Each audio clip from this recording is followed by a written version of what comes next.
Isang malakas na ingay at mabilis na bulungan ang umalingaw-ngaw sa labas ng pangunahing gusali ng tailsec na mabilis na kumuha sa atensyon ng lahat. Dahil sa hindi inaasahang kaguluhang ito, napatigil sina Jin Taisan at ang pinuno ng sekta na si Hong Moon-gi. Bakas ang matinding gulat sa kanilang mga mukha habang pilit na inuunawa ang nangyayari sa kanilang harapan. Mabilis na nagtakbuhan ang mga disipulo upang saksihan ang eksena, at nang may magtanong tungkol sa pinagmulan ng ingay, isinigaw ng isang bata na kasalukuyang naghaharap sa isang sparring match si Jin Suwon at si Nam Gungsan. Pagkarinig nito, pinagpawisan at napahawak sa ulo si Jin Taisan dahil sa panibagong sakit ng ulo na hatid ng kanyang anak, habang pilit naman siyang pinapakalma ni Hong Moon-gi. Nakarating din ang balita kay Hong Sarong na nakaramdam ng matinding pagkadismaya dahil sa panibagong kalokohan ni Jin Suwon upang kalabanan ang tanyag na Genesis Divine Dragon. Lumapit si Kang Chesok kina Jin Taisan at Hong Moon-gi upang alamin ang sanhi ng gulo, at diretsyong sinagot ni Jin Taisan na nagdesisyon si Jin Suwon at ang sikat na bayani na magharap. Nanlaki ang mga mata ni Kang Chesok sa labis na pagkagulat dahil hindi siya makapaniwala sa matapang na hakbang na ito. Inalala ni Hong Sarong na mula pa sa pagdating ni Nam Gungsan ay mabigat na ang tensyon sa pagitan nito at ni Jin Suwon, bagaman hindi niya inasahang haantong ito sa isang sagupaan. Walang pakialam sa panganib ang mga nakababatang disipulo at masiglang isinigaw ang kanilang suporta para kay Jin Suwon, na lalong nagpasakit sa ulo ni Jin Taisan. Bagaman may isang disipulo na nag-alala dahil sikat na bayani ang kalaban, mabilis itong kinontra ng iba sa pamamagitan ng pagpapaalala kung paano pinabagsak ni Jin Suwon sina Gai Chouliang at maging si Song Mohan ng Iron Sword Sect, kaya panatag silang si Jin Suwon ang mananalo. Sa kabilang banda, matinding kaba ang nadama ni Jin Taisan dahil batid niyang imposibleng makasabay ang simpleng martial arts ng tailsec laban sa nakakatakot na sining ng Namgang Clan, at hindi niya lubos maisip kung bakit sinubak ni Jin Suwon ang isang kalaban na malayo sa kanyang antas. Nang pormal nang magkaharap ang dalawa sa larangan, kalmadong nakatayo si Jin Suwon habang matalim na nakatingin sa kanya ang Genesis Divine Dragon na handang patunayan ang pagkakaiba ng kanilang lakas.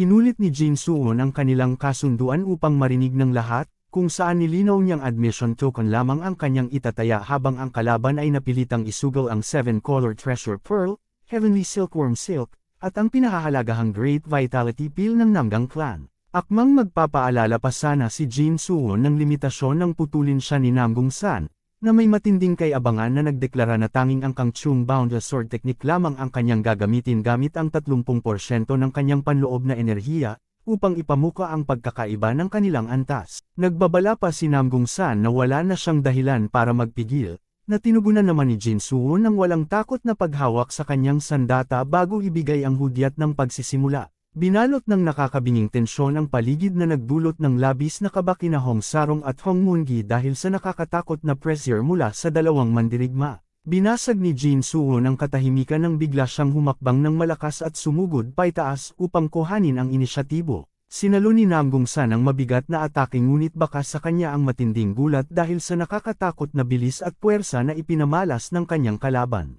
Sa gitna ng patuloy na palitan ng atake at naglalagablab na kislap ng bakal, napansin ni Jin Suwon ang pagbabago sa ekspresyon ng kalaban kaya ngumiti siya ng mapanukso at tahasang sinabi na halatang halata sa mukha nito ang labis na pagtataka sa sitwasyon. Walang sinayang na oras si Jin Suwon at nagpakawala ng sunod-sunod na malalakas na hampas na unti-unting nagtulak kay Nam Gungsan paatros. Matinding pagkalito ang tumakbo sa isipan ng sikat na bayani dahil hindi siya makapaniwala kung paano nagkaroon ng ganoon kabigat at kabilas na espada ang isang hamak na disipulo. Nang subukan ni Jin Suwon na tumalon at dumistansya upang humanap ng buwelo, hindi pinalagpas ni Nam Gungsan ang pagkakataon at malakas siyang binangga dahilan para mapaungol siya sa tindi ng salpukan. Habang humahampas pababa ang espada nito, seryosong inamin ni Nam Gungsan na mas nakakabilib ang kakayahan ni Jin Suwon kaysa sa kanyang inaasahan, ngunit tuluyan na niyang ibubuhos ang kanyang lakas dahil wala siyang planong patagilan ang laban. Walang pag-aalin lang ang pinakawalan ni Nam Gungsan ang kanyang Kang Chung Boundless Sword Technique habang sumusugod at malamig na idineklara na hindi na kailanman mauulit ang isang milagro. Mabilis na pumosisyon si Jin Suwon upang harapin ang mapanirang atake, at nang lumiwanag ang kanyang mga mata, naging malinaw sa kanyang paningin ang bawat galaw ng sining ng kalaban kaya sinalubong niya ito ng mapanirang atake na nagdulot ng sunod-sunod na tunog ng nagbabanggang bakal. Habang walang gustong umatras sa dalawa, buong lakas na inihataw ni Jin Suwon ang kanyang espada pababa upang tapatan ang puwersa ng bayani na nagpatalsik ng hangin sa paligid. Binalot ng matinding pagkalito si Nam Gungsan dahil hindi siya makapaniwala na kayang salagin ng isang disipulo mula sa maliit na sekta ang kanyang sining, kaya galit siyang hamampas pababa at nagtanong kung anong klaseng pandaraya ang ginagamit ni Jin Suwon. Nagdilim ang mukha ni Jin Suwon at tinugon ito ng mabigat na salpukan ng kanilang mga espada. Buong galit na isinigaw ni Jin Suwon kung gagamitin din ba nito ang parehong walang kwentang palusot na ginamit ni Song Huyo, at mariing kinwestiyon kung bakit palagi na lamang itinatanggi at hindi matanggap ng mga nagmamarunong na bayani ang kakayahan ng Tail Sect. Matapos marinig ang mabigat na salita, mahigpit na naikuyom ni Nam Gungsan ang kanyang mga kamay sa puluhan ng espada at nagbitiw ng malamig na paumanhin kung nakasakit man ang kanyang mga salita, ngunit buong yabang at kumpiyansa niyang idineklara na isang malaking imposible na makaranas ng pagkatalo ang Namgang clan. Kasunod ng matapang na linyang iyon ay mabilis na sumugod si Nam Gungsan at nagpakawala ng nakapanlulumong serye ng atake na buong lakas na sinalag ni Jin Suwon. Mula sa loob ng arena, bakas ang matinding gulat kay Hong Moon-gi na hindi makapaniwala sa nakakatakot na puwersa ng bayani gamit lamang ang 30% ng enerhiya nito, habang labis na takot naman ang naramdaman ni Hong Sarong dahil sa halatang killing intent sa bawat galaw ng kalaban. Samantala, nanatiling kalmado si Jin Suwon habang mabilis na umiiwas sa bawat hampas at tahimik na kinwestiyon sa kanyang isipan kung iyon na ba talaga ang sinasabing killing intent ng kanyang katunggali. Sa sandaling iyon, bumalik sa isipan ni Jin Suwon ang malinaw na alaala ng kanyang malagim na nakaraan kung saan siya ay sugatan at duguan sa ilalim ng malakas na ulan, habang papalapit ang isang kalaban na walang awang bumunot ng espada. Naganap ang tagpong iyon noong mga panahong sunod-sunod ang pagkatalo ng Murem Alliance laban sa nakakatakot na puwersa ng Demonic Cult, at ang kanilang minor orthodox unit kung saan siya ang kapitan ang ginawang huling pananggalang sa gitna ng madugong digmaan. Naging malinaw sa kanyang alaala ang brutal na paglusob ng Demonic Cult at kung paano walang awang hiniwa ang dibdib ng kanyang kasamahan, na bago nawalan ng hininga at bumagsak sa kanyang paanan ay pilit pang binigkas ang kanyang pangalan. Matapos makita ang sariling refleksyon sa lawa ng dugo, hawak ang kanyang duguan na espada, napagtanto niya na mamamatay ang lahat ng kanyang mga kasamahan kung hindi siya lalaban. Dahil dito, buong lakas at desperasyon siyang nakipagsagupaan sa Demonic Cult. Ang alaalang ito at ang matinding takot na naranasan niya noon ay tumatak sa kanyang isipan, na nagsilbing malinaw na dahilan kung bakit palagi niyang itinataya ang kanyang buhay sa pinakaunahan ng labanan. Pagbalik sa kasalukuyan, walang awang nagpakawala ng hampas si Nam Gungsan, subalit hindi nang inig sa takot si Jin Suwon at nanatiling kalmado habang sinusundan ng tingin ang paparating na talam. Sa halip na ituring na kahinaan, buong tapang na ginamit ni Jin Suwon ang lahat ng bigat at trauma mula sa kanyang nakaraan bilang matibay na hakbang upang mas umangat at tapatan ang puwersa ng sikat na bayani. Mabilis at bigla ang sumugod si Jin Suwon patungo sa kalaban dahilan para mabasag ang mismong sahig na kanyang inapakan. Habang lumulusob, muling dumaan sa kanyang isipan ang malagim na alaala ng mga yumaong kasamahan at nagbitiw siya ng isang mabigat na pangako sa kanyang sarili, na sa panibagong buhay na ito ay sisiguraduhin niyang mapoprotektahan niya ang kanyang pamilya at mga kasamahan. Walang pag-aalinlangan siyang tumalon sa ere upang salubungin ang mabigat na atake ni Nam Gungsan dala ang naglalagablab na paninindigan na ipagtatanggol niya ang mga mahahalagang tao sa kanya, na nagdulot ng matinding hirap at gulat sa mukha ng kalaban dahil sa hindi kapani-paniwalang bigat ng atake. Kasunod nito ay isang napakalakas na pagsabog ang yumunig sa paligid na nagpaangat ng makapal na ulap ng alikabok mula sa sentro ng labanan. Napilitang takpan ni Hong Moon-gi, Hong Sarong, at iba pang mga disipulo ang kanilang mga mukha dahil sa matinding takot at pagkabigla na dala ng malakas na shockwave at hangin mula sa sagupaan. Mula sa lakas ng pagsabog, malakas na bumagsak at dumausda si Jin Suwon sa wasak na sahig. Ngunit sa halip na tuluyang mawala ng lakas ay dahan-dahan siyang bumangon ng kalmado kahit puno ng dumi at galos. Dinura ni Jin Suwon ang naiwang dugo sa kanyang bibig, nagpakawala ng mapanuksong ngiti, at malinaw na ipinaalala kay Nam Gungsan ang ipinagmalaki nito kanina na tanging Kang Chung Boundless Sword Technique lamang ang gagamitin sa buong laban. Sa kabilang banda, makikita si Nam Gungsan na balot ng naglalagablab na asul na enerhiya habang lumitaw sa kanyang likuran ang isang malaki at nakakatakot na figure. Naging malinaw na ang sining na pinakawalan nito upang salagin ang puwersa ni Jin Suwon ay walang iba kundi ang Imperial King Sword Technique, na nagpapatunay na dahil sa matinding pressure at hindi inaasahang lakas ng kanyang katunggali, napilitan si Nam Gungsan na sirain ang kanyang sariling salita at patakaran upang hindi siya tuluyang matalo. Labis na nabigla ang mga manunood, gayon din ang pinuno ng Tail Sect na si Hong Moon-gi, nang masaksihan nila ang paggamit ni Nam Gungsan ng Imperial King Sword Technique. Pati ang mga juniors ni Jin Suwon ay nagulat nang makita nilang gumamit ng ibang pamamaraan ng espada ang great hero na si Nam Gungsan, na naging dahilan upang hindi makapaniwala ang kapatid ni Jin Suwon sa kanyang nasaksihan at sa tuluyang pagkapanalo ni Jin Suwon. Sa kabila ng matinding pagod at pagtulo ng pawis, huminga ng malalim si Nam Gungsan at nagpakita ng isang banayad na ngiti. Humarap siya kay Jin Suwon upang masayang ipaalam ang kanyang pagkatalo at ang pagsuko niya sa mga admission tokens. Nang marinig ito, agad na nagbunyi ang mga juniors at ipinagmalaki ang tagumpay ni Jin Suwon matapos nitong tuluyang talunin si Nam Gungsan. Kasabay nito, nang may halong pangungutya at nakakalokong ngiti, ipinaalala ni Jin Suwon kay Nam Gungsan na huwag nitong kalimutang ibigay ang Heavenly Silkworm Silk, ang Great Vitality Peel, at ang 7-Color Jewel. Walang pag-aalinlangang sumang-ayon si Nam Gungsan at idineklarang ang lahat ng iyon ay pagmamay-ari na ni Jin Suwon. Punong-puno ng kagalakan, inisip ni Jin Suwon na naging matagumpay ang paggamit niya sa admission tokens bilang pain upang makakuha ng malaking pabuya. Napagtanto niyang ang 7-Color Jewel ay walang katumbas na presyo at may halagang higit pa sa isang mansyon na may 79 na silid, bukod pa sa natatanging halaga ng Heavenly Silkworm Silk at Great Vitality Peel. Habang patuloy na nakatingin ng may pangungutya kay Nam Gungsan, tahimik na pinag-isipan ni Jin Suwon kung paano niya ibebenta at gagamitin ng maayos ang mga kayamanang iyon, hanggang sa mahinang napabuntong hininga si Nam Gungsan at nagtanong kung magpapatuloy pa ba ang kanilang sparring match.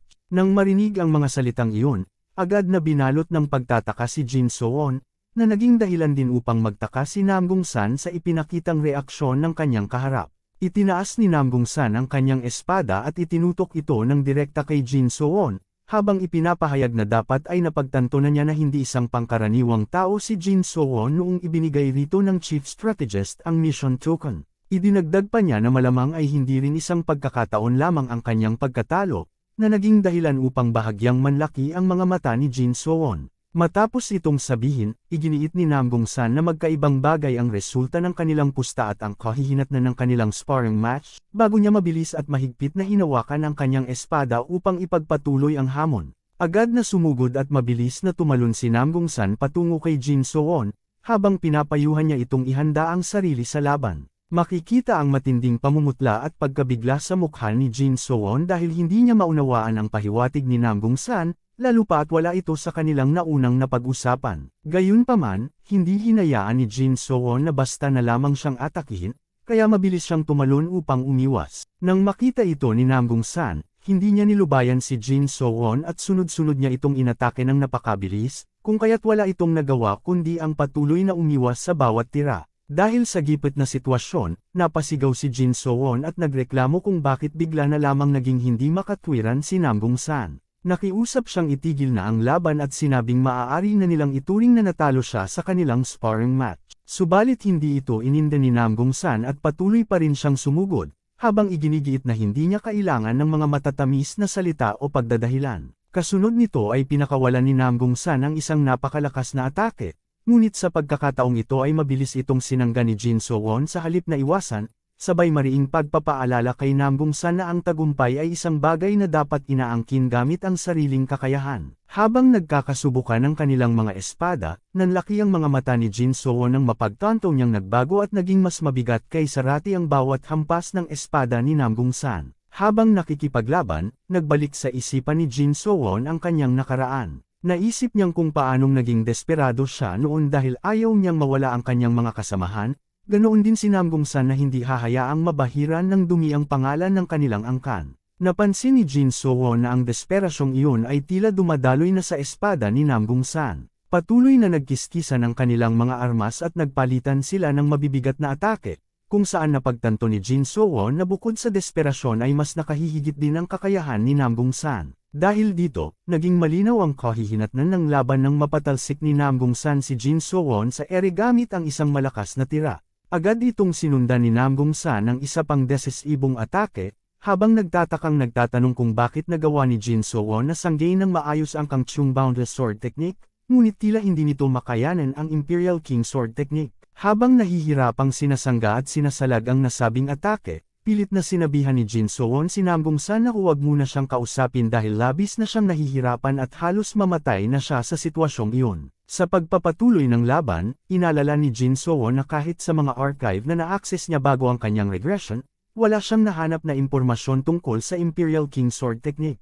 Matapos pumasok muli sa kanyang internal library, napagtanto ni Jin So-won na kailanman ay hindi naglabas ng kahit anong detalye ang angkan ng Namgang tungkol sa partikular na pamamaraan ng espadang ito, kaya naman paniguradong walang umiiral na sword break ang formula laban dito. Sa mga sandaling ito, malinaw na makikita kung paano nadodomina ni Nam Gong-san si Jin So-won, na kung saan ang isang malakas na pagwasiwas ng espada nito ay tuluyang naging dahilan upang mapatilapon ng napakalayo sa ere si Jin So-won. Malakas na bumagsak si Jin So-won sa batong sahig at napadausda sa arena.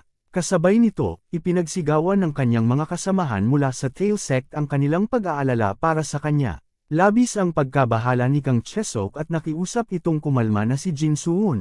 Sabay paalala na nakuha na nito ang kanyang nais at maaari itong magtamo ng malubhang pinsala kung ipagpapatuloy pa ang laban. Bakas ang gulat sa mga manunood nang makita nilang patuloy na naging seryoso si Nam Gong-san, kung saan ang kanyang aura at stance ay naging kakaiba, na nagpapakita ng matinding determinasyon sa pakikipaglaban kay Jin So-won. Dahil dito, napansin nilang tinanggal na ni Nam Gong-san ang lahat ng limitasyon sa kanyang internal energy, kaya't ipinahayag ng mga manunood na wala nang natitirang pag-asa para manalo si Jin So-won. Sa kabila nito, dahan-daang tumayo si Jin So-won mula sa pagkadausdes, at bagaman nanginginig ang kanyang katawan, nanatili siyang determinado na ipagpatuloy ang naturang laban. Habang madiing nakatitig kay Nam Gong-san, tahimik siyang nagtaka kung bakit ibinibigay nito ang lahat ng kanyang makakaya upang talunin siya, gayong labis siyang minaliit nito noon. Agad na nagbalik sa isipan ni Jin So-won ang matindi niyang pagkamuhi sa mga taong nagyayabang ng kanilang mataas na katayuan at pride. Naalala niya ang mga mapanlait na salitang ibinato ni Nam Gong-san sa kanyang sekta, pati na rin ang panlalait ni Dig Somyung sa kanyang pamilya at sa mga grupong tulad ng Merem Alliance, The Nine Sects, Wanggang, at ang lahat ng Five Great Families. Mariin niyang tinanggihan ang mga panlalait na iyon at ipinangako sa sarili na hindi siya papayag na maliitin sila dahil lamang sa kanilang sekta. Habang dahan-daang naglalakad pasulong, pinag-isipan ni Jin So-won ang kanyang hangarin na protektahan ang pride na iyon, at napagtanto niyang wala siyang ibang magagawa kundi kilalanin ang pagbibigay ni Nam Gong-san ng lahat ng lakas nito sa kanilang laban. Labis ang pag-aalala ni Hong Sarong para sa kanyang kuya na si Jin So-won. Kaya naman napakuyom na lamang ang kanyang mga kamay sa dibdib habang inaalala ang maaaring kahinatnan ng laban. Sa kabila nito, bakas ang labis na kasiyahan sa mga labi ni Jin So-won habang pinupunasan niya ang dugo sa kanyang pisngi. Inisip ni Jin So-won na hindi siya maaaring matalo sa pagkakataong iyon. Agad niyang inihanda ang kanyang espada, tumindig ng matuwid, at ipinaalala sa sarili na mayroon din siyang mataas na karangalan bilang isang disipulo ng Tail Sect. Buo na ang pasya ni Jin So-won na seryosohin ang nasabing laban anuman ang mangyari. Nang makita ito, nanlisik ang mga mata ni Nam Gong-san dahil napagtanto niyang seryoso na talaga sa pakikipaglaban si Jin So-won. Mula sa malayo, ipinahayag ni Nam Gong-san ang kanyang hinala na tila may itinatago si Jin So-won, na nagdulot naman ng pagkabigla sa huli. Idinagdag pa ni Nam Gong-san na ang pagkakasalag ni Jin So-won sa Kangchong Boundless Sword Technique kanina, at ang pagkakatalo nito sa Iron Sword Sect ay hindi maaaring nangyari dahil lamang sa swerte. Habang ipinipwesto ang kanyang espada, iginiit ni Nam Gong-san na masyado pa ring mabigat para kay Jin So-won na kayanin ang Imperial King Sword Technique at idineklarang siya ang mag-uuwi ng tagumpay sa kanilang sparring match. Bahagya lamang siyang pinagtawanan ni Jin So-won at sinabihang itigil na ang puro salita at sumugod na lamang, bagaman sa totoo lang ay hindi talaga naiintindihan ni Jin So-won ang mga sinasabi ng kanyang katunggali. Hinigpitan ni Nam Gong-san ang pagkakahawak sa kanyang espada ng may banayad ng ngiti at unang sumugod upang magpakawala ng isang napakabilis, mabigat, at direktang hiwa, kasabay ng babala na huwag siyang sisisihin ni Jin So-won sakaling mamatay ito sa sparring match. Pumwesto naman si Jin So-won habang iniisip na bagaman walang sword break ang formula ang Imperial King Sword Technique, mayroon pa rin siyang magagawa. Sa pamamagitan ng matinding konsentrasyon, napagtanto ni Jin So-won na namemorya na niya ang bawat detalye ng unang tindig ng Imperial King Sword Technique mula sa naging pagpapalitan nila ng espada kanina. Dahil sa kanyang pagkamemorya, nagulat si Nam Gong-san nang magpakawala si Jin So-won ng isang napakabilis na counterattack na naglapit sa talim ng espada nito sa mukha ng kalaban.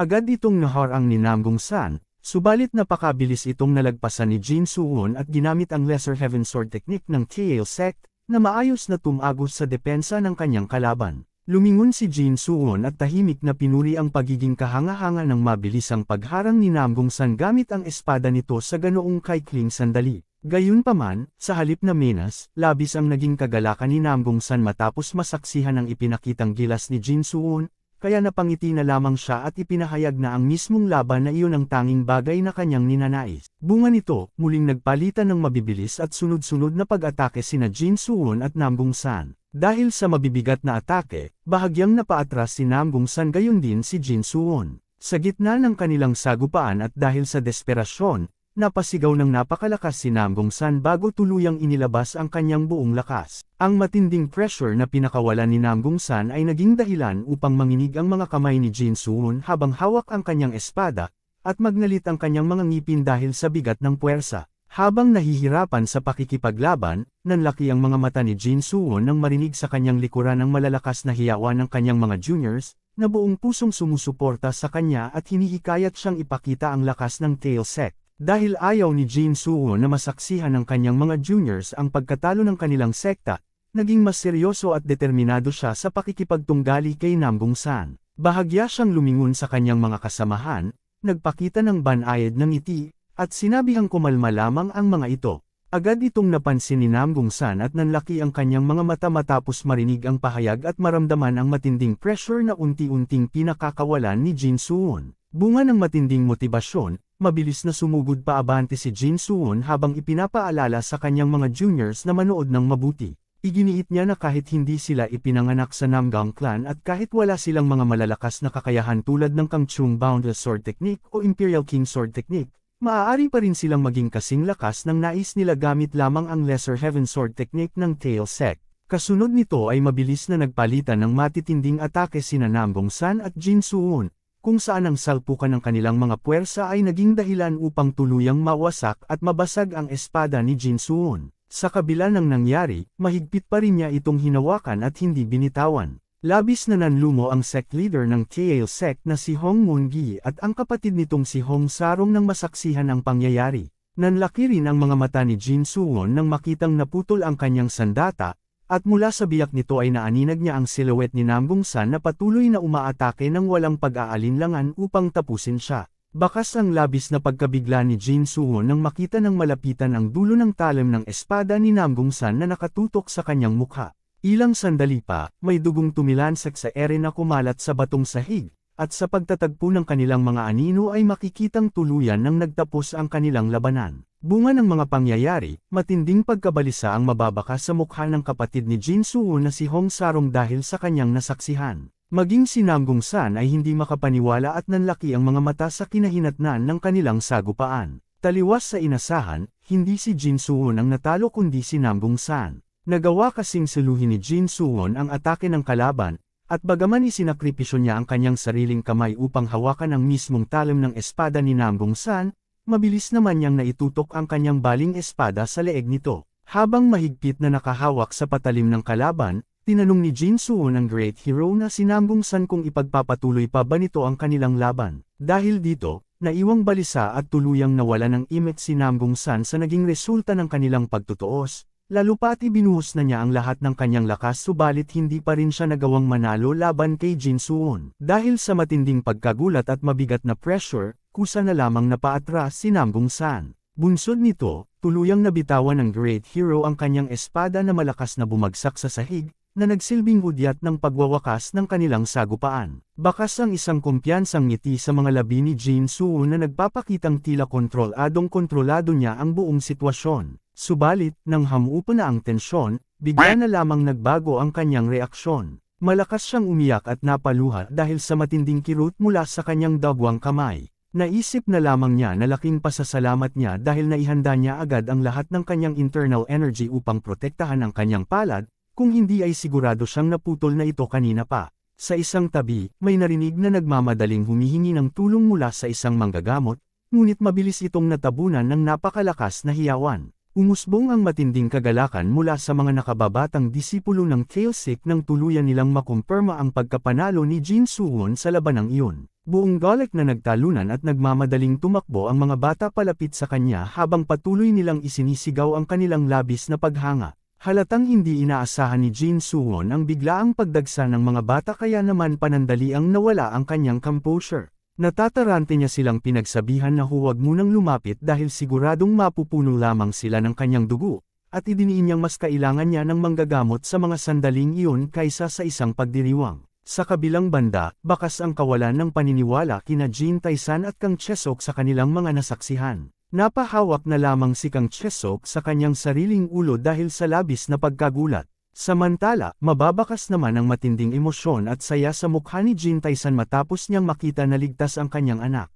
Isang malalim at banayad na ngiti naman ang sumili sa mukha ni Hong Moon-gi. Bagamat bahagya siyang pinagpawisan, malinaw na nakita sa kanyang mga mata ang matinding paghanga at pagkamangha sa kakatapos lamang na sagupaan. Muling bumalik ang atensyon sa arena kung saan masayang tinanggap ni Jin Soo-won ang mahigpit na yakap ng mga nakababatang disipulo. Sa kabila ng pag-angat ng kanyang dagwang kamay, isang malapad at mainit na ngiti pa rin ang ibinalik niya sa mga bata habang dahan-dahan niyang hinahaplos ang kanilang mga ulo. Habang nangyayari ito, tahimik na nakayuko lamang si Nam-bum-san sa hindi kalayuan. Wala siyang ibinanggit na kahit anong salita habang seryoso lamang na nakatingin sa lupa, na tila ba malalim niyang tinatanggap ang mapait na resulta ng kanilang naging laban. Pagkatapos nito, isang malakas na sigaw ang umalangaw at bumasag sa katahimikan ng Tailsick Hall. Sa loob ng silid ay tuluyan ng naglaho ang seryosong atmosfera dahil sa matinding galit ni Hong Sarong. Buong gigil niyang pinagsabihan si Jin Soo-won at tahasang ipinahayag na nawawala na ito sa sariling katinuan dahil wala namang matinong tao ang gagawa ng ganoong klaseng kabaliwan. Halatang hindi inaasahan ni Jin Soo-won ang matinding pag-amok na ito kaya bahagya siyang pinagpawisan.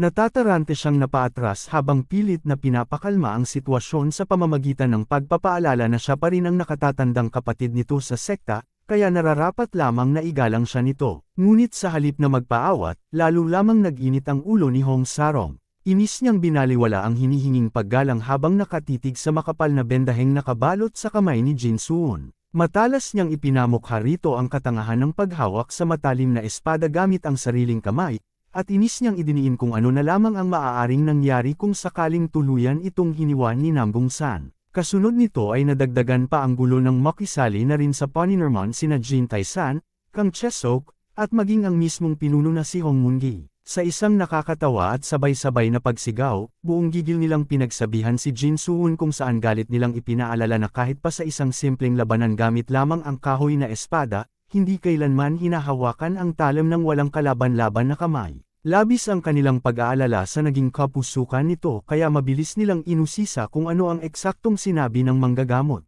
Mula sa likuran, formal namang nagpaliwanag ang manggagamot na kung naging masama pa ng kaunti ang sitwasyon, paniguradong madadami at masisira maging ang mismong buto sa kamay ni Jin Soo-won. Dahil dito, mahigpit nitong ipinag-utos na kailangan niyang magpahinga hanggang sa tuluyang gumaling ang kanyang sugat. Sa kabila ng matinding paninirman at payong iyon, isang naiilang na ngiti lamang ang isinukli ni Jin Soo-won. Halatang nahihiya siya sa atensyon habang nakatingin sa kanyang nakabendang palad, at pilit niyang pinapagaan ang sitwasyon sa pamamagitan ng pagsasabing hindi naman ganoon kalala ang kanyang tinamong pinsala. Halos sumabog naman sa matinding inis si Hong Sarong nang marinig ang pagbabalwala ni Jin Soo-won sa kanyang natamong sugat.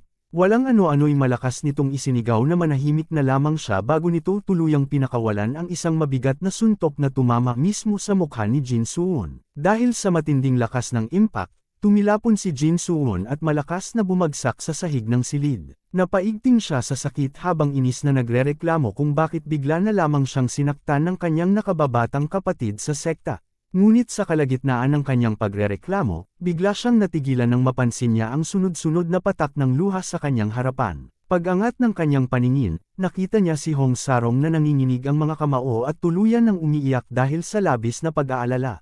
Puno ng emosyon na pinagbantaan ni Hong Sarong si Jin Soo-won na kapag inulit niya pa ang ganoong klaseng kabaliwan ay ito na mismo ang paputol sa kanyang kamay gamit ang sariling espada. Dahil sa tagpong iyon ay agad na napawi ang inis ni Jin Soo-won. Bahagya siyang pinagpawisan at nahihiyang napakamot sa kanyang pisngi bago malumanay na sumagot na naiintindihan na niya ang lahat, kaya nakiusap siyang tumahan na ito sa pag-iyak. Bahagyang hamupa ang tensyon sa loob ng silid ng tahimik na lumapit si Hong Moon-gi. Bakas ang matinding pag-aalala sa mukha ng pinuno habang dahan-dahan at maingat nitong hinawakan ang nakabendang kamay ni Jin Suwon. Sa isang malalim at seryosong boses, tinanong niya kung bakit kailangan pang umabot sa ganoong kapanganib na sitwasyon. Sandaling tumahimik si Jin Suwon bago kalmadong sinagot ang katanungang iyon na naghihintay ng malalim na dahilan. Tahasan niyang ipinaliwanag na wala kasing modo si Namgungsan, dumating daw ito sa kanilang sekta ngunit hindi man lang nagbigay ng tamang paggalang sa mismong pinuno, at naging bastos pa ito kay Hong Sarong,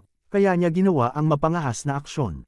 Dahil sa napakasimple at diretsahang paliwanag na iyon, tila tumigil ang pag-ikot ng mundo para kina Jin Taishan at Kang Chesok. Kapwa nanlaki ang kanilang mga mata, at tuluyan silang natigilan sa kanilang kinatatayuan na parang hindi makapaniwala na iyon lamang ang naging mabigat na dahilan ni Jin Suwon para itaya ang sariling buhay. Samantala, sa ilalim ng maaliwalas na kalangitan ay tahimik na naglalakad palayo si Namgungsan sa malawak na bakuran ng sekta. Subalit sa kalagitnaan ng kanyang paghakbang, bigla siyang natigilan at napalingon pabalik sa gusali nang marinig ang isang pamilyar at napakalakas na sigaw mula sa loob. Sa parehong sandali sa loob ng silid, umaalingaw ang matinding galit ni Kang Chesok. Hindi nito mapigilan ang labis na inis habang malakas na pinagsasabihan si Jin Suwon dahil sa inakala nitong napakababaw na dahilan. Buong gigil niyang ipinaalala na sa eksaktong sandali na ginamit ni Namgungsan ang Imperial King Sword Technique ay maituturing na panalo na sana si Jin Suwon. Mariin at dismayado niyang inusisa kung bakit hindi na lamang ito umatras imbes na patulan ang kalokohang ipagpatuloy pa ang kanilang nakakapagod na sagupaan. Matapos ang matinding paninirma na iyon, naging seryoso ang ekspresyon ni Jin Suwon at tahasang ipinaliwanag ang kanyang pinakamalalim na dahilan. Kalmado niyang ipinahayag na pinapanood sila ng mga nakababatang disipulo ng sekta habang nagaganap ang mapanganib na laban. Dahil sa sinabing iyon, agad na nanlaki ang mga mata ni Kang Chesok.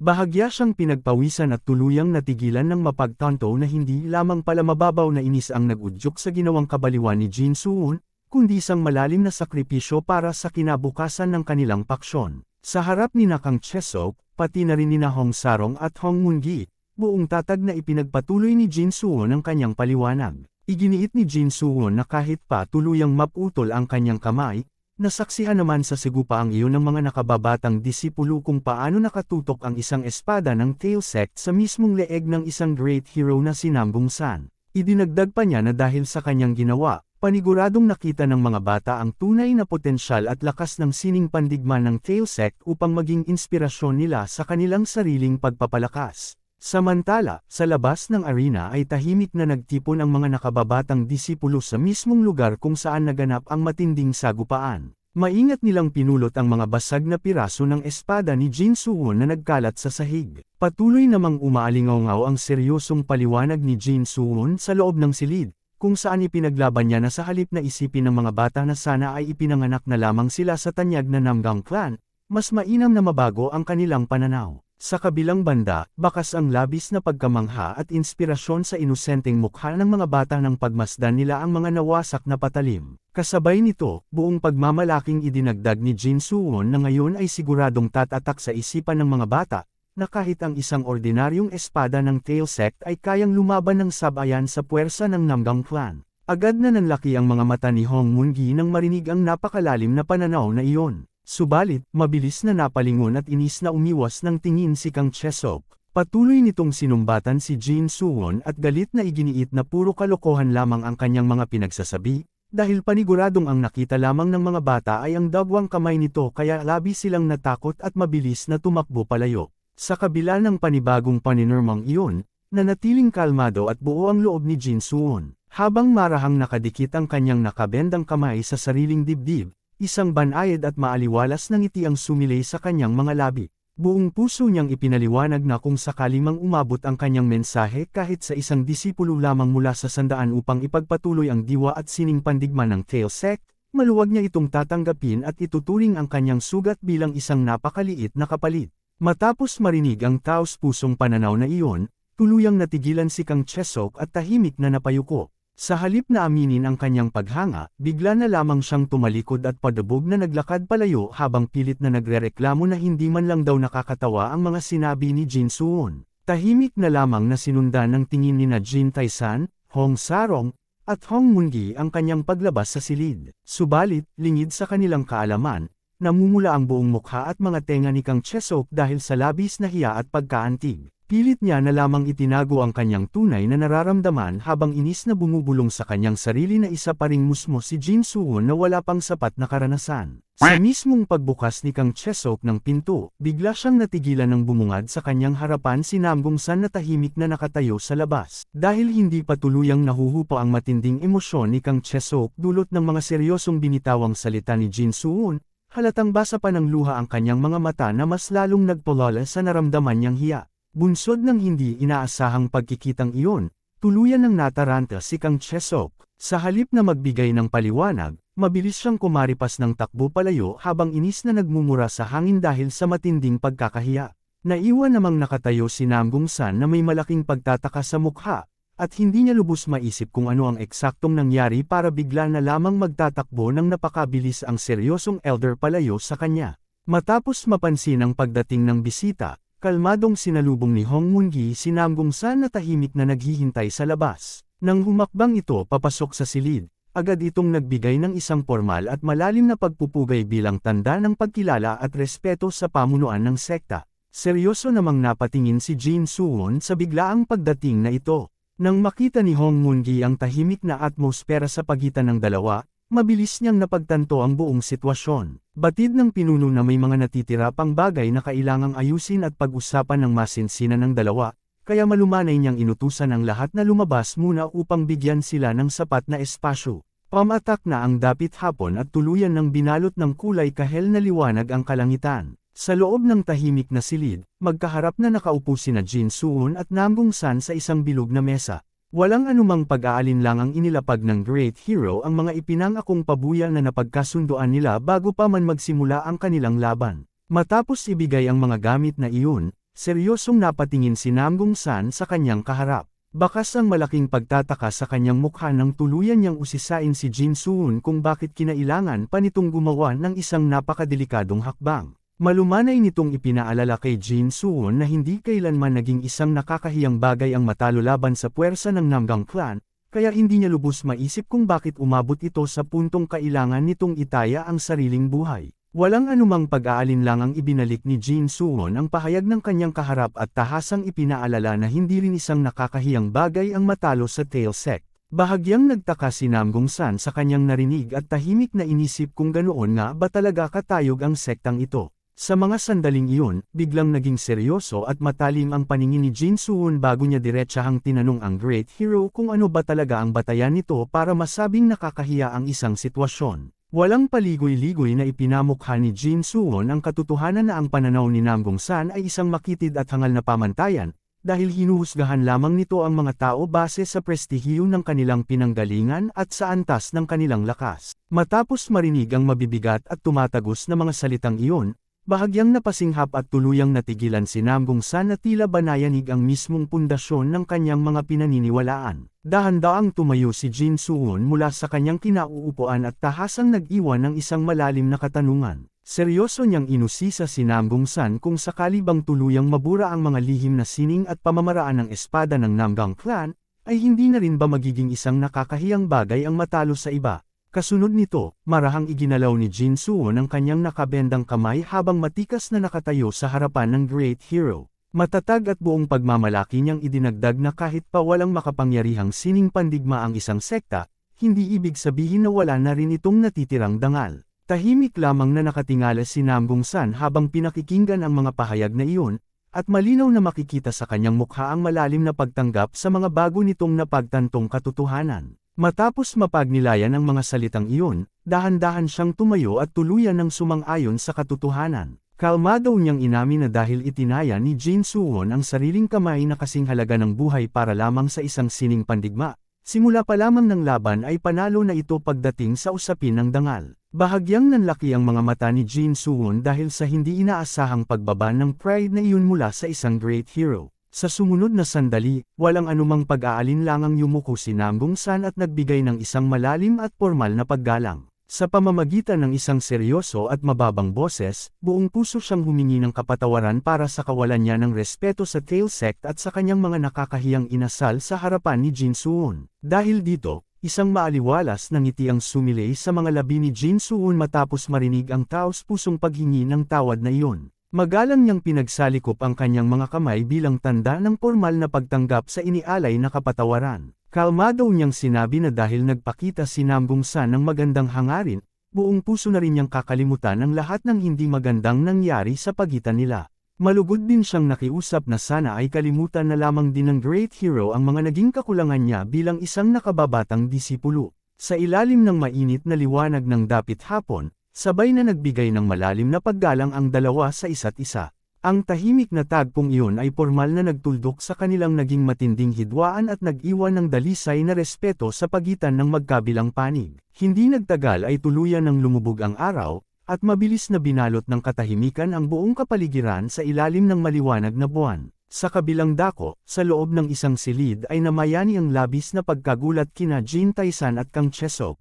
Hindi sila makapaniwala habang inuusisan nila ang pinuno kung ano ang eksaktong binitawan nitong salita. Sa kabila nito, nanatiling kalmado si Hong Moon-gi habang dahan-dahan niyang iniangat ang kanyang hawak na tasa ng tsaa. Seryoso niyang tiningnan ng dalawa bago formal na iminungkahi ang isang napakalaking desisyon para sa kinabukasan ng kanilang paksyon. Walang paligoy-ligoy niyang inilatag ang ideya na tuluyan ng gawing opisyal na pangunahing disipulo ng sekta si Jin Suwon. Upang mas maunawaan kung bakit napagdesisyonan ni Hong Moon-gi na gawin si Jin Suwon na pangunahing pinuno ng Tail Sect, bumalik muna ang eksena sa mismong gabing iyon, nagkaroon ng tahimik at taimtim na pag-uusap sina Hong Moon-gi, Jin Tae-san, at Kang Chae-seok. Sa mga sandaling iyon, labis ang pagtataka ni Jin Tae-san kung bakit patuloy na nanganginig at humahagulgol si Kang Chae-seok, gayong ang orihinal nilang plano ay mag-usap at mag-inuman lamang. Dahil sa inis, ibinulalas ni Kang Chae-seok ang kanyang sentimiento at tinanong si Jin Tae-san kung hindi ba ito nakakaramdam ng hiya. Idiniin niya na si Jin Suwon ay hindi pa man umaabot sa 20 taong gulang subalit ginagawa na nito ang lahat para sa Tail Sect, habang silang mga nakatatanda ay tila walang naiambag. Hindi na natapos ni Kang Chae-seok ang kanyang sasabihin dahil nagpatuloy siya sa paghagulgol, dala ng labis na pagkaantig sa mga nagawa ng batang si Jin Suwon. Upang pakalmeyan ang sitwasyon, sinabihan ni Jin Tae-san si Kang Chae-seok na naiintindihan nila ito kaya't pinatatahan na niya ito. Samantala, ipinabatid din ng sect leader na si Hong Moon-gi ang kanyang labis na pagkadismaya sa kanyang sarili. Bilang pinuno, pakiramdam niya ay siya pa ang walang nagawang tulong. Diretsyong sinagot ni Jin Tae-san ang sect leader at ipinaliwanag na hindi nito dapat sabihin yun dahil alam nilang lahat kung gaano ito nagsumikap para sa Tail Sect. Ipinaalala rin niya kay Hong Moon-gi ang walang patid nitong pagsasanay tuwing gabi sa Great Virtual Training Hall kung saan isinasagad nito ang kanyang mga kakayahan. Dagdag pa ni Jin Tae-san, alam din niyang pinag-aaralan ng sect leader ang Lesser Heaven Sword Technique upang mas mapabuti pa ang martial arts ng kanilang sekta. Habang sinasabi ito ni Jin Tae-san, mahigpit na hinawakan ni Hong Moon-gi ang kanyang baso ng tsaa. Walang masabi dahil sa kabila ng kanyang pagsusumikap ay mas naging matagumpay ang mga plano ni Jin Suwon at mas malaki ang naging ambag nito sa kanilang samahan. Upang basagin ang katahimikan, ipinahayag ni Jin Tae-san na wala ni isa sa kanila ang dapat makaramdam ng hiya o konsensya dahil lahat naman sila ay may sariling naging ambag sa Tail Sect. Nang marinig ito, labis na nag-apoy sa galit si Kang Chae-seok at diretsyong tinanong si Jin Tae-san kung ano ba ang nagawa nito upang maging masyadong mapagmataas. Agad namang sinagot ni Jin Tae-san si Kang Chae-seok at ipinaalala na siya lamang naman ang ama ni Jin Suwon at sapat na iyon dahil pinalaki niya ang bata ng maayos. Labis na nagulat si Kang Chae-seok sa narinig dahil hindi naman dating pala salita si Jin Tae-san, subalit tila nag-iba na ang ugali nito ngayon. Dahil sa sinabing iyon ni Jin Tae-san, nag-umapaw sa galit si Kang Chae-seok at tinanong niya ito kung siya ba talaga ay external hall leader habang pilit inaalam kung pinagtitripan lamang ba siya nito. Sa huli, natatawang tumugon si Jin Tae-san na sana ay nagpalaki rin si Kang Chae-seok ng isang mabuting anak, habang si Hong Moon-gi naman ay nanatiling tahimik at malalim na nag-iisip sa gitna ng pagtatalo ng dalawa. Hindi naglaon, ibinahagi ni Hong Moon-gi sa lahat ang kanyang naisip na gawing head disciple si Jin Suwon. Labis itong ikinagulat ni na Jin Tae-san at Kang Chae-seok, lalo na't ang nasabing posisyon ay nangangahulugang ito ang may pinakamataas na ranggo at mamumuno sa iba pang mga disipulo. Agad namang sumang-ayon si Kang Chae-seok at pinuri ang napakagandang ideyang ito, dahil alam niyang mas madaling susunod ang mga bata kung si Jin Suwon ang magiging pinuno nila, bukod pa sa mga makukuhang karagdagang puntos para sa isang special admission. Subalit, habang nagpapaliwanag si Kang Chesok, mabilis siyang pinigil ni Jin Tae-san at iginiit na dapat nilang pag-isipang mabuti ang hakbang na ito. Puno ng pagtataka, tinanong ni Hong Moon-gi kung ano ang ipinag-aalala ni Jin Tae-san. Matapos ang saglit na katahimikan, ibinunyag ni Jin Tae-san na ninanais ng Jereong Merchant Group na ibigay sa anak ng mga ito ang posisyon ng head disciple. Ipinaliwanag pa niya na tiyak na sasapitan ng kanilang sekta ang isang malagim na kinabukasan kung mawawalan sila ng fundings mula sa nasabing grupo. Nang marinig ang paliwanag na ito, muling nag-apoy sa galit si Kang Chesok at kinwestiyon niya si Jin Tae-san kung bakit hinahadlangan nito ang sariling anak para lamang sa takot sa Jereong Merchant Group. Tinitigan siya ng matalim ni Jin Tae-san at binalikan ng tanong kung ano ang gagawin nila sakaling bawiin ng Jereong Merchant Group ang kanilang fundings. Napahinto at natigilan si Kang Chesok nang maramdaman ang bigat ng katotohanan sa mga salitang iyon. Ipinagpatuloy ni Jin Tae-san ang kanyang pangangatwiran at idiniin na kapag pumasok ang gutom, nawawala ng halaga ang katapatan at pakiramdam ng pagiging kabilang. Ipinaalala niya na kung hindi makakapagbigay ng pagkain ang Tail Sect, karamihan sa mga disipulo ay hindi man lang makakakain ng isang maayos na pagkain sa isang araw, kaya imposibleng mapakain nila ang mga bata nang wala ang fundings ng Merchant Group.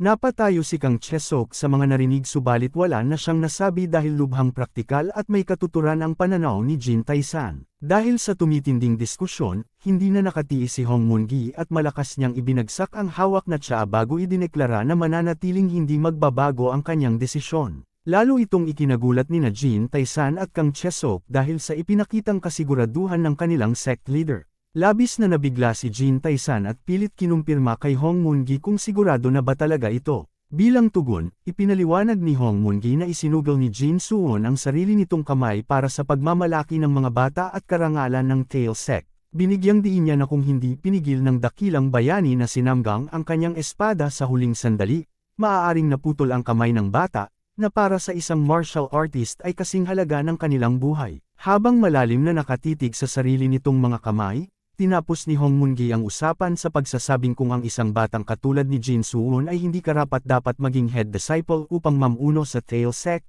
ay wala nang iba pang mas karapat-dapat para rito. Dahil sa narinig ay tuluyan nang nawala ng masabi sina Jin Tae-san at Kang Chesok. Nahalata na labis na pabor si Kang Chesok sa naging pahayag ni Hong Moon-gi, na siyang kabaligtaran naman ang nasa isip ni Jin Tae-san. Mula rito ay ipinahayag ni Hong Moon-gi ang kanyang plano at ipinaalam na kung pera lamang ang problema ay mayroon siyang naisip na paraan. Agad naman itong pinagtakhan ni Kang Chesok at nagtanong sa sect leader kung ano ang paraang iyon. Ipinahayag ni Hong Moon-gi na gagamitin niya ang kanyang martial arts upang magtrabaho bilang isang escort, na isang martial artist na naghahanap buhay sa pamamagitan ng ligtas na paghahatid ng mga komisyong kalakal o tao sa kanilang destinasyon. Labis ang naging pagkabigla ni Jin Tae-san sa narinig at hindi siya makapaniwala dahil tila ibinababa na ni Hong Moon-gi ang kanyang titulo. Kabaligtaran naman nito ang labis na kaligayahan ni Kang Chesok dahil para sa kanya ay napakaganda ng ideyang iyon upang mas lalong matustusan ang kanilang sekta. Iminungkahi ni Kang Chesok na sasama rin siya sa trabahong iyon, at idinagdag pa na mas mabuting tipunin nila ang lahat ng mga hall leaders upang magbukas ng isang escort agency. Masaya namang sumang-ayon dito si Hong Moon-gi at sinabing alam na niyang papayag si Kang Chesok kaya't natutuwa siya sa naging desisyon nito. Sa kabila nito, hindi pa rin makapaniwala si Jin Tae-san dahil para sa kanya ay tila kabaliwan ang naturang plano.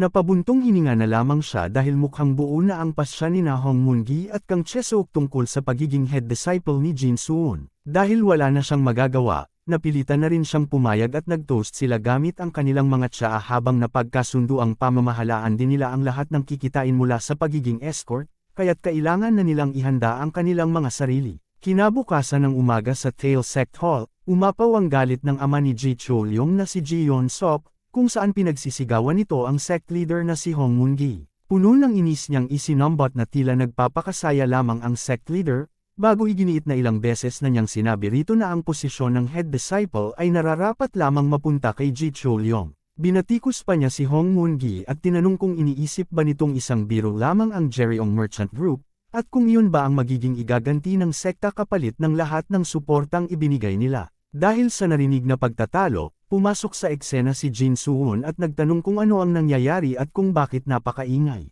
Agad na napalingon sa kanya ang batang si Hong Sarong at tinawag siyang Senior Brother Jin, bago ipinaliwanag na kasalukuyang nagtatalo ang pinuno ng Jereon Merchant Group at si Hong Moon-gi. Sa puntong iyon, malinaw na sinabi ni Hong Moon-gi kay Ji Yeon-sok na tila nagkakamali ito ng inaakala dahil ang pagpili sa head disciple ay isang eksklusibong karapatan ng kanilang sekta lamang.